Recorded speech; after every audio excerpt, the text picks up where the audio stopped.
assalamu alaikum musibe fulbe yobe wimi hay wima umorade bundu kumo bandando bu malik si dawr bukar hay tilore lombi wala mbiyen mamadam ngele mun nginaare dara gelade nuko hebi dama galo dembe e bata dama hebi ferilami hebiyabe galo ferilami galayabe mbatu ferilami mbatuna yirlaabe be alidi tayrirabe bintaram boy be ngawani beje nda sane doli ngal hay toto ferno asi boyli to e jolofe ngerede worbe fulbe sasbe worbe fulbe susbe worbe fulbe beeda yattede ciagal hay sago worbe fulbe susbe mayde fulbe gatti darinobe frontière ndimagu no farba bagel farbo heerno wiide musibe fulbe to mbawdon tawede dundi baba demere kala min calmini on e bismade mon e nder yewtere mon Lana Yontabe do e ayaw mon habrirde Piindi TV e bismade mon no ngowir non hebde odo émission Lana kange kawje kalis no Thierno men Amadou Moussa gorko mo juli sama mal jaari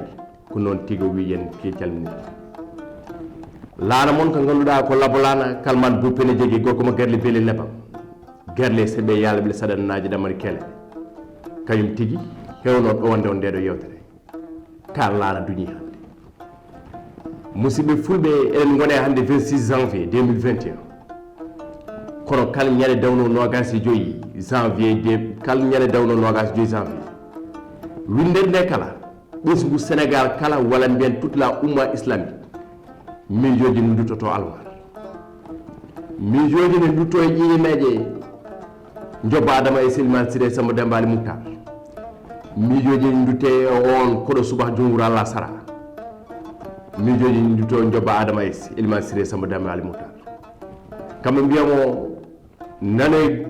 ñaamoy kurus nanoy taltaldi wite samba jangete dadiɓe mijoji ndutto e oɗon famille omarienne ɗo e nder leydi Sénégal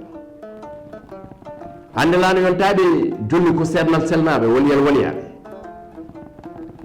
gummiɗo e zati Cheikh Oumar Al Foutiyou Tall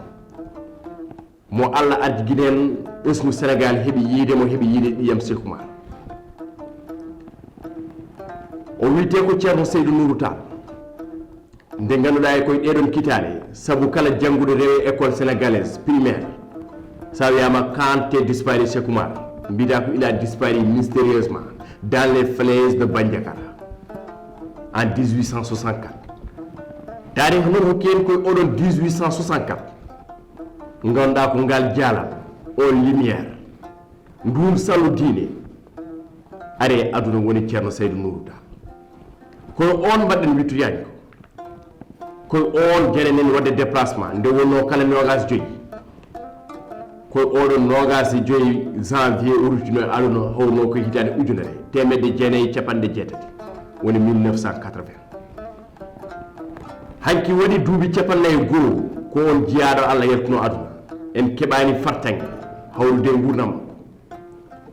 kono hol heddiɓe gurdam makko hol rewidiɓe gurdam makko ndewni tarikh makko gonda hande eɗen mbawi waɗum servir la jeune génération ɓe ganduɗa ɓe keɓani andude Thierno Seydou Nourou Tall kono hol moftuɓe ɗam ɗon gurdam Seydou Nourou Tall woni sababu min gandano kono gandano gandon ko gandum ɗon ɓeyditorɗon nde won noon gandal yonata Allah tagi gueɗe tari ɗe ganduɗa aɗa wawi yaade majje te a wawa gayndede woni gandal ko ganduɗa ganduɗa fof hol keɓɗo dowma woni ngalu ko ganduɗa fof hol keɓɗo dowma kadi musidɓe fulɓe woni muñal kalko muñƴa hol muñƴo ko ɓurɗo ko muñƴa ko ngal gandal noon janɗen ko alawar hanki en tawtarama nde won noon kala 25 fof no wonde ziyaro jokka hande jokka janggo balɗe tati no woyirno ñalawmaji jagodira kono hikka e bawɗe Allah e o mboros covid 19 woodi ko wayli saabi ziyaro waɗa kono hawre kadi ko ganduɗa on juma hike woni fuɗɗede fewtede mo gonda ma jaggu lebbi 17 watte ayaw goɗɗo saabu darima duuɓi 40 hanki noon fuɗɗono kelagol oɗon juma e tawterede médiaji ɗi kala Piindi TV yaɓin toon on jii ɗum ɗo image uji garini en jettinoma alwar en jewde goto e taniraɓe makko goto e joguiɓe ƴiƴam taltal gorko mo duwere wuro njaaj gorko mo Podor on woni mawniraɗo to Aissata Tall Sall aɗa wawi noddinamo Amadou Mokhtar Tall walla mbiyama Amadou Moussa Tall goto e akhbare Cheikh Oumar Foutiyou kono e goto e oɗe jogade organisation oɗon genre omarien ganduɗo kono kadi bittuɗo e alaji Thierno Seydou Nourou Tall legginiɗo on galle jaɓi horsino oɗon diine hol gonɗo Thierno Seydou Nourou Tall Amadou Moussa Tall kongolene jungo ma pammina bandiraɓe ko pamano alaji Seydou Nourou Tall. Thierno Seydou Nourou Tall ko jibina ko Mali leydi witende Kita e hakkude 1862 et 1864 ɗiɗon datuji fof gari e tarikh kono noon ko ɓuri ko kam tengtinde ko 1864 o kañum nanga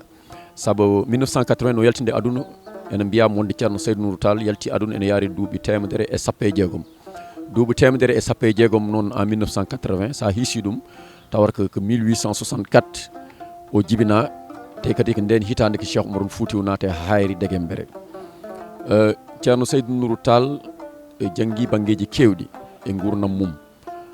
guilo fuɗɗi jangde makko ɗon e Mali o ari gayete e Sénégal o janggi to Thierno Amadou Mokhtar Sakho o rewi to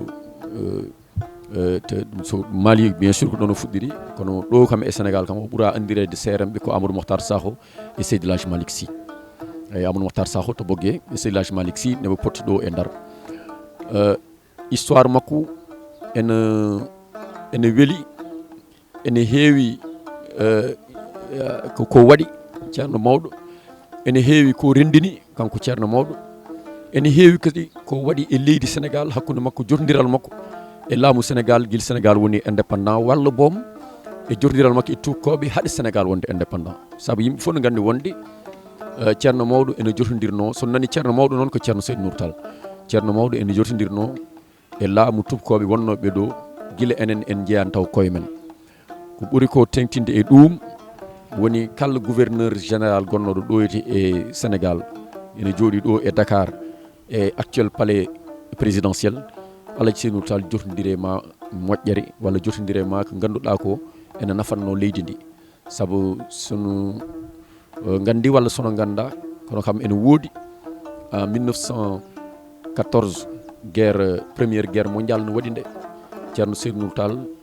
darima e camp uji soldateɓe hewɓe ene yewtide e mumen gam andinde ɗumen yaade guerre wona ko boni ɗum noon saabu on moment on temps hewɓe e yimɓe men hewɓe e yimɓe Sénégal koko calino yaade guerre kanko noon kanko ceerno mawɗo o yaade yimɓe mawɓe seeremɓe mo wonduno e yimɓe mo ganduɗa ɓe ene nana ene keɗana ɗo e leydi ndi o yaade mumen e camp uji ɗi o wonde tubakoɓeɓe gam haalande yimɓeɓe wonde yaade guerre jeeyake rende leydi mum noon jeeya aussi ke diine saabu ko noon Allah subahanahu wa taala wi ceerno Seydou ko almudo Seydou El Hadji Malick wonno saabu no ummi ɓoggete ceerno Amadou Mokhtar Sakho ɗon tan o ari juuɗe Seydou El Hadji Malick ceerno Seydou wi kanko e gurdam makko o wi hakkude makko e ceerno Seydou El Hadji Malick ene wayni hakkude Moussa e Haroun mbiɗo noon annabi Moussa e annabi Haroun hakkude mumen ko woni ko ɗon sa wi yimɓe wonde an e Seydou El Hadji Malick ko noon wayi tengtini wonde hakkude mabɓe ko tiiɗi wonno ɗon ko adi foof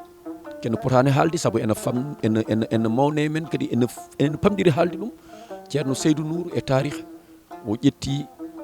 ɗon e galle Seydou El Hadji Malick o ƴetti ɗon sohna ɓi Alaji Malick mawɗo debbo biyeteɗo sohna Khadijatou o ƴetti ɗum e jañji ɓinguel dewel ne wiye Madina Seydou donc ƴiƴam rendinimo e Seydou El Hadji Malick e caggal ɗum Seydou El Hadji Malick mbiɗen ko ceerno makko wonno ɓe mbaddi gueɗe kewɗe saabu hanno ceerno Seydou El Hadji Malick ne yaltata aduna haɗa makko yaltude aduna o noddi ceerno Seydou Nourou Tall o noddi ɓesgu makko foof guila Serigne Babacar tan ha ɓurɗo famdude on saaha e nder suudu makko o wiɓe mbeɗa yiiɗi jaggodiron kono noon onon fof pawe juuɗe mon ɗo e dow ɓerdam ɓe pawi ɓiɓɓe makko fof pawi juuɗe mumen ha paari o wi ceerno Seydou Nourou Tall yo ƴettu jungo mum faw dow juuɗe mabɓe ɗum ɗon ene wayni tan e sa yiiɗi ɗum wadde hande modélisé manam sa yiiɗi hen hollirde firnde wonde mi restinimamo ɓesgu ngu caggal ɗum ko ɓurɗum tengtinde wonde ceerno Seydi Malick ne yaltinde aduna kanko ceerno Seydou Nourou Tall kanko fewde khalifa o saabu on temps hewɓe jaɓanano taw Serigne Babacar Sy no wonno kanko caggal no afa Seydi Malick yalti aduna par ce que on yalti aduna ke guerre o wiyete ko seigne Sidi Ahmed o maayi ko Grèce leyɗele tubakoɓe saabu o yaano premiére guerre mondial caggal ɗum noon Serigne Babacar wonno afa galle o nden noon no bamako yaltinde aduna Seydi Malick ceerno Seydou Nourou darinimo kanko Serigne Babacar darinimo renimo kadi rennimo kadi ko koroni ko saabu ene wayni hakkude galle Cheikh Oumar Foutiyou e galle Seydi Malick ko lomtidiral tan woni ɗon saabu ceerno Cheikh Oumar Foutiyou hade mum yaadi o waɗi Seydi Malick mukaddam taw on arani aduna saabu no yinde alfahi mayoro wele ko on o jotodiri o wi ɗum nda ko tottatmami ko wona garowo so ari tanko o namnakimo tottumo so namnimo mum tottumo kanko jeeyi on woni Seydi Malick nde noon Cheikh Oumar ndekete o waɗi mukaddam neɗɗo mo ganduɗa arani taw e aduna woni Seydi Malick saabu pottani aduna ɗon noon Seydi Malick kañum ne no ruttoto rendini galle mum foof kanko Seydi Malick o wi ɗumen onon e ɓuuɓiri gone less ɓuuɓiri ceerno Seydou Nourou Tall ƴewɗon o siftori wonde kanko tigui ko ceerno Cheikh Oumar Foutiyou tottunombo témoin o kanko tottiri ɗum Alaji Seydou Nourou Tall kono Alaji Seydou Nourou Tall e wonde mum ceerno mawɗo e wonde mum neɗɗo bawɗo rendinde yimɓe wi yimɓeɓe foof on saaha ndewe caggal Serigne Babacar Sy ko noon tigi on paami hol gonɗo Alaji ceerno Seydou Nourou Tall gollini diine l'islam ɓoyɓe wonde mesalal ene ñoota saabu ko wonɗo e Sénégal ko mi wiyani ala e leydi wondi kono ko hunde nde mbawɗen wasorade ceerno Seydou Nourou Tall on paami o jomdiri e ɗiɗon gouverneur ji AOF Afrique occidentale française o jotodiri e mabɓe woni mesalal ñoddeɓe hakkude galleji diine nde wono ko laamu tubakiri o jotodiri e mabɓe oɗon guerre 14-18 nde wonnoon ko peeje peccorɗe saabu woni mo ganduɗa conveyor woni modérateur social Alaji Seydou Nourou Tall o ñiɓi drapeau nder Sénégal mo ganduɗa ñimtirawo saabi hande woni la cohésion sociale leƴƴi ɗi jiida diineji ɗi jiida yimɓeɓe jiida kono mbawi wurde e dow jaam dialogue islamo-chrétien hande o yalti aduna oɗon blason rutti jogdi ɗum Alaji Abdoul Aziz Sy Dabakh Malick Alaji Seydou Nourou Tall o waɗi Sénégal ko ganduɗa fitine wawa ɗonade kono kadi honko moftene sénégalais sirluji sari ke bien ordonné commence par soi-même ɗum ko tubaɓe miɗon caggal rendidemo Sénégal yo won haɓɓere wotere kono kadi o rendini on famille Cheikh Oumar Foutiyou Tall wonɓe Mali wonɓe ɗo e Sénégal jaggodiri gandi ko leñol gotol ko ƴiƴam goto Alaji Seydou Nourou Tall o itti ganduɗa ko ɓesgu Cheikh Oumar jeeyaɓe Cheikh Oumar ƴiyam Cheikh Oumar wonnoɓe to e ganduɗa ko e leyɗele Europe woni on Abdoulaye hol histoire on Abdoulaye no cuɓiɗen nde pacifique noon ko wayni ceerno Seydou Nourou Tall en naati e nder wonnoon mi haalnima guilnani wonde o jotodirino e tukkoɓe wonnoɓe ɗo haɗa hemen hebde indépendant donc kanko nde wonnomo andiɓe kamɓe foof gouverneur uji rewnoɓe ɗo foof Senghor no andiɓe ene waɗi hen goto e wattindiɓe ne wiye Pierre Mesmer no hotata nde omo rutto France ceerno Seydou waɗinimo duwaw wimi inchallah ma laamuɗo paaɗa ɗo kanko o woni premier ministre France o woni premier ministre Georges Pompidou donc no ɓayde o jotodirine ɓen o yeehi hen moƴƴere hakkude de Gaulle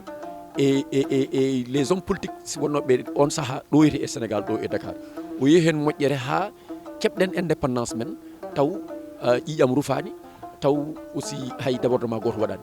ɗum serndi Sénégal e leyɗele kewɗe keddiɗe eyyi won wiyoɓe noon oɗon façon jañji indépendance wona façon moƴƴo kono noon e ko ɗum ɗon kam ne wawi wayde foof kañum semori dañde indépendance perlaji ene jalta yimɓe ene maayo walla yimɓe ene tampine ha joni eɗen jokka nde wonnoon ko ganno haaldere hen mon woni Amadou Moussa Tall gorko mo duwoye Wuro Ndiaye sa daarimo a namdara ko woni kono namdara am kono yettere sabu ƴiƴam ɗam e ganduɗa ko leɓol ngol holliri pulaar gorko kokkuɗen neware hokki hen ko ganduɗa ko yen cimtir hokki hen ko rendo julɓe ko o yeeyi nde wonon larakama duñ kono wawa naworde foof alay sago ko rogere guitteren sabu ko ceerno golli ko ɓuuri geeƴiyade pulaar noon wi mo juul geeƴ yooromo taari ɗum yana ɗom ko alay sago ko ceerno Seydou Nourou golli ko wawa hejje Lana Yontabe ene wona doge ko maayo e yaaji ko jumpa lorɗa kono a wawa ɗum gaynude a wawa ɗum hornude golle ɗe ganduɗa majje ha mayra wayino ɗaccere ɗelki ko hunde ɓoyde ceerno Seydou Nourou gollini Sénégal ceerno Seydou Nourou duwunima Sénégal on barke droit woddi hande e ɓesgu Sénégal nde wonon ɓuura heewi wiide Allah ko peccowo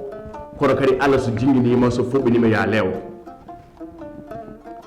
Allah feccini ceerno Seydou Nourou feccini Sénégal Allah feccani julɓe feccani ɓaleɓe ko guilowo ken jobbadama e sédima séré Samba Demba Moutar itti yeware hakkude tubaroɓe itti yeware hakkude men arabeɓe addani salatul fatili ma ugli yimɓe kala mbirta ɗum addani yen diine mo ganduɗa janggo jaam hay goto yewata ko leñol pulaar woni jobbade maysi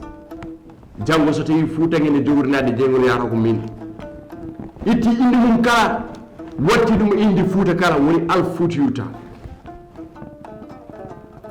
ganduɗa alaji ceerno Seydou Nourou gollima ha ñande o yalti aduna yitti blason o watti ɗum e jewɗe ceerno Mountaga Tall woni sababu oɗon nana Amadou Moussa haala ɗon to woni alwat ɗon to woni rawdoɗo hannde wiyatno ko maison des jeunes so yimɓe mbi maison des jeunes o wiya ala ko galle mawɓe noon Amadou Moussa wi on wadde galle mawɗo oɗon woni sababu nden galle o soara waɗe ɗon duma o soa waɗen ɗon rawdo o soa waɗe ɗon wadde ko galle mawɓe saabu woliyaɓe Allah leeli ɗon kanko e ceerno Mountaga Tall ceerno Mountaga jotti on diine rutti e ardade e waajade artirde ɓerde julɓe jomiraɗo subhanahu wa taala ha kañum ne ñande yalti aduna hitande 2007 ceerno madani no alaji Demba Hamme Siley amanala warsu bulal heewide afo kadi ɗi yeere kadi ɗi yiɗede itta hoolare hokka meeɗa bonnude afo bamum tokara mamum woni madani Mountaga Amadou Mountaga Cheikh Oumar Al Foutiyou sen kaaliɗo noon alay sago kaalen ceerno Nourou en hohoɓe men diine ɓoyɓe ardade ne ñaago jomiraɗo subhanahu wa taala ya barke salatul fatih yoɓe ɓooye ardaden nde won noon ko impact nde won noon ko darde fayde ndi yiya e maɓɓe sen ɓenni ɗon eɗen calmina no bienfaiteur Oumar en Cheikh Oumar Al Bachir eɗen calmina no marabout éloquent lo marabout éloquent joom konuji nde won noon wat ko tawɗa bonnatama corona ko kadi tiiɗani musidɓe tedduɓe ko ɗum ɗo tigui wonno komin tongannono Lana Yontabe nde won noon kaɗon Lana kadduña tan ko awƴe peeluji woɗa musidɓe tedduɓe ko ɗum tigui wonno komin gaddoyno toto alwar ƴeɓɓude koye amen ha to rawda ceerno Seydou Nourou Tall en calmini darnude oɗo galle ha pulago wawi yiyede ha laaɗe jontaɗe mbawi kayne darnede en eɗon tufne enen gawƴe Yontabe leñol men woni gorko mo weeni Bossiade woni le premier questeur à l'Assemblée nationale woni maire de la commune de Orkadiéré Daouda Moussa Dia Daouda Moussa Badi Malal Moussa mbima nagge wawana ladde sona albarka kala ko min kaale ganduɗa koye ma wawa yonde jobdi ma wawa kadi yonde min jettora nde won noon mboɗo heewi wiide gueɗel gotel neɗɗo mo ganduɗa o tampara haɓara neɗɗo mo ganduɗa ko deeƴo gollo woni la force tranquille saabu golle ɗe ɓuuri hewde haala ka kono kadi ko numbuɗo jankiniɗo la modestie sauvant lui dia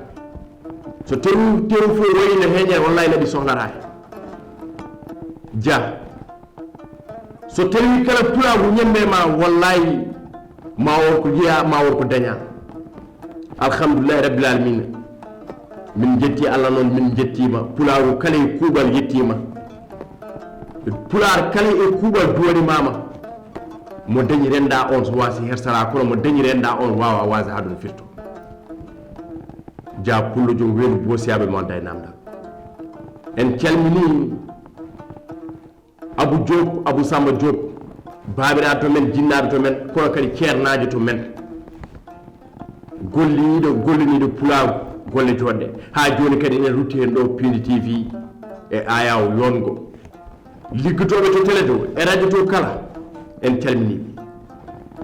min calmini ganduɗa baɗɗo ne abiye ko gorko mo cempe guele ndondi wiyete ko Sada An kañum waɗi en abiye hande kono en calmini e ngoɗon wuuro mo ganduɗa o wiyete ko Mamadou Mbaye o wiyete ko Abdoulaye Diop en tawi to dowlaji dentuɗi en garan ha to gardi beeli ndemam calminen lamɗo mo dogani hoɓɓe riwani ñalloɓe o wiyete ko Mamadou Bathily walla mbiyama Mamadou Dieynaba yeewa Mamadou min calmini min juurima min calmini guerli kala min calmini wa Kolobane kala nde wonnon ko ganduɗo hol mission mo gonnen e dow majjum ganduɗo fodde itti ndeɗon fodde rukken ha timmi meeɗa ruttata caggal somi haali noon mi haalat dende Amadou Moussa Ndaw en calmini kamɓe kala e kuuɓal kono mi naratto to Sinthiou Garba Daara Wurkoli mi salmina afo gaɗiɗi yeeɗe gaɗiɗi yiɗede itti ha hoolare hokka meeɗa bonnude woni mellede ñam yummiraɗo to men jinnaɗo to men mo meeɗa kadi yattirde caggal e 12 en saabu mboɗo heewi wiidemo so wonano an ma Moussa wonta ma Moussa so wonano an ma heew ɗo gonɗami yiita saabu Allah subahanahu wa taala o wi ko haadema montudemo yettu sababu wadde ka jinnanta men musidɓe tedduɓe ko woni yonata kadi mo nima juuma waɗɓe golle payodinde waɗɓe men ko fayodini hay goto mabɓe yejjita kono koye hojomaji dottaɗi min calmini gote mon kala to wawi wonde dunde baba adama nde kala haade men uddum noon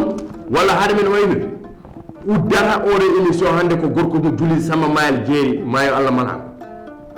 woni Amadou Moussa Anne ko taal wonno kono joni ko Amadou Moussa Anne ceernajo to men saabu mi wi so tawi Moussa ña wawi jinde jayde ena haala ko woni e nder jayde walla fira ɗum facci ɗum ko sababu nde ma